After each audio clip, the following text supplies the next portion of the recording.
Welcome back to the Edpuzzle online classes. This is Dave Malnix, and what we're going to look at next is how we actually assign those videos that you create to your students.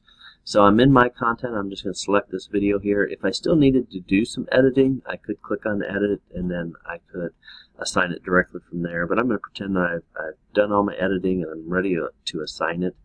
And so I'm just going to click on assign there, and then I'm going to choose my classes. So I've got couple classes that I want to assign this to, my 2018 online class and then my Technology 201 class. So I'm just going to select those and click assign, and then it took me to my two different classes. So I'm going to go to the Technology 201 first, and once my students are signed into my account, then when they are to the class, then when they come in here, they'll see that it's here.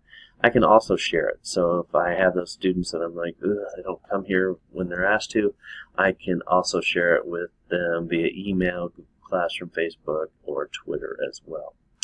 The other option was my online class that I have in Google Classroom. So the key thing here is once I have posted it, I also, or I've clicked on assign, I have to actually post it to Google Classroom, otherwise it won't appear. So if I look here, I won't see that assignment. I can scroll through here, but I'm never going to see it.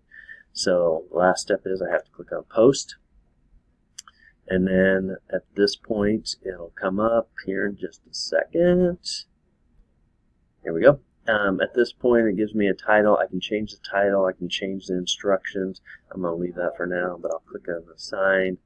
And then if I come back to my classroom and I'm going to refresh this, now I will see my assignment that I just assigned. So two different ways that I can add assignments to my classes.